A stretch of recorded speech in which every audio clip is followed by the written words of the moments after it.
नमस्कार दोस्तों। तो आइए आलोका एजुकेशन चैनल पर आप सबों का स्वागत। दोस्तों आज हम लोग चर्चा करेंगे कुछ मुख्य क्रांतियों के विषय में। तो ध्यान दीजिए, पहला गुलाबी क्रांति। गुलाबी क्रांति के बारे में हम लोग चर्चा करते हैं। देखिए गुलाबी क्रांति क्या है। क्या भारत के समग्र कृषि निर्यात में वर्ष 2011-12 में वर्ष 2011-12 में दोस्तों जो है के दौरान तीसरा 1.1% सर्वाधिक योगदान समुद्री उत्पाद का था। यानी 1.1% सर्वाधिक योगदान जो है समुद्री उत्पाद का था। समुद्री उत्पाद में मछली का निर्यात भी समाहित है। समुद्री उत्पाद में मछली का निर्यात भी क्या है, उसमें शामिल किया गया है। भारत के समस्त मछली निर्यात में झींगा मछली का अमिट योगदान है। झींगा मछली का क्या है, अमिट योगदान है। भारत संसार का सबसे बड़ा झींगा मछली निर्यातक देश है। भारत विश्व का सबसे बड़ा झींगा मछली निर्यातक राष्ट्र है। इस मछली के उत्पादन को बढ़ाने के लिए एक मिशन तैयार किया गया, जिससे झींगा मछली का उत्पादन बढ़ाया जा सके इस मिशन के परिणाम स्वरूप झींगा मछली के उत्पादन एवं निर्यात में काफ़ी वृद्धि हुई दोस्तों, जिससे गुलाबी क्रांति के नाम से जाना जाता है।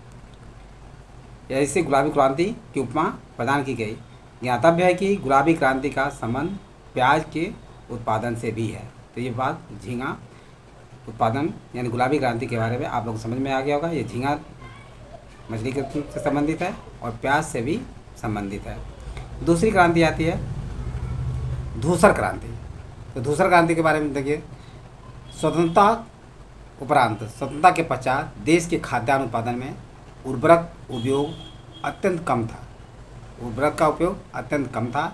इस कारण खाद्यान्न उत्पादन में वृद्धि के समानांतर उर्वरक उपयोग में वृद्धि हेतु सघन प्रयास किया गया, जिसे धूसर क्रांति की संज्ञा दी गई।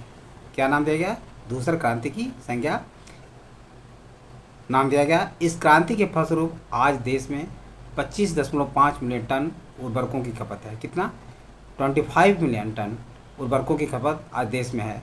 2013-14 में 125 किग्रा प्रति हेक्टेयर औसत उर्वरक उपभोग रहा है। कितना रहा? 125 किग्रा औसत उपभोग रहा है।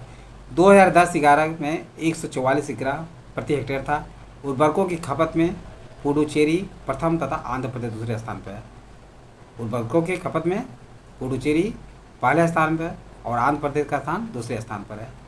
अब आते हैं दोस्तों हम लोग रजत क्रांति के बारे में जानते हैं। रजत क्रांति क्या है? भारत में मुर्गियों द्वारा अंडा तथा मांस की उत्पादकता अत्यंत कम है। भारतीय मुर्गी वर्ष में औसतन 65 अंडे देती हैं। कितने? वर्ष में औसतन 65 अंडे देती हैं, जबकि USA में 295 अंडे देती हैं। अमेरिका में यही मुर्गी जो है, जो मुर्गियों का उत्पादन है, 200 कितना है 95 अंडे देती हैं। इस स्थिति में सुधार हेतु 5 कुक्कुट फार्म बंगलोर, मुंबई, भुवनेश्वर, दिल्ली और शिमला, ध्यान रखिए, बंगलोर, मुंबई, भुवनेश्वर, दिल्ली और शिमला में कुक्कुट फार्म की स्थापना की गई तथा वहां पर उन्नत नस्ल की मुर्गियों संकरण हेतु आयात की गई। इस प्रकार के अन्यान्य प्रयासों के माध्यम से देश में अंडा उत्पादन तथा मुर्गियों की उत्पादकता में सुधार हुआ, जिसे रजत क्रांति के नाम से जाना जाता है। वर्ष 2012-13 के अनुसार भारत विश्व में अंडा उत्पादन में चीन एवं अमेरिका के बाद तीसरा पोजीशन रखता है। देश में वर्ष 2013-14 में 73.89 अरब अंडों का उत्पादन किया गया था।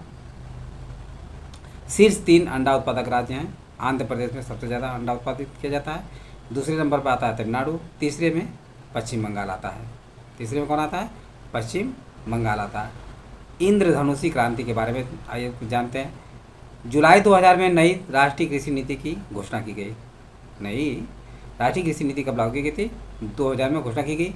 नई कृषि नीति का वर्णन इंद्रधनुषी क्रांति के रूप में किया गया है, जिसमें सभी प्रत्यक्ष या अप्रत्यक्ष रूप से देश के कृषि क्षेत्र में आई विभिन्न क्रांतियों यथा हरित, श्वेत, पीली, नीली, लाल, सुनहरी, गुलाबी, भूरी, धूसर, रजत एवं खाद्यान्न श्रृंखला क्रांति को एक साथ लेकर चलना होगा। इसी को इंद्रधनुषी सतरंगी क्रांति कहा गया है। तो ये सारी बातें आप लोगों को समझ में आ गया होगा। यदि वीडियो अच्छा लगा हो तो इसे सब्सक्राइब और लाइक अवश्य करें तथा अपने सगे संबंधी दोस्तों को शेयर करना ना भूलें। थैंक यू दोस्त, नेक्स्ट वीडियो में मिलेंगे।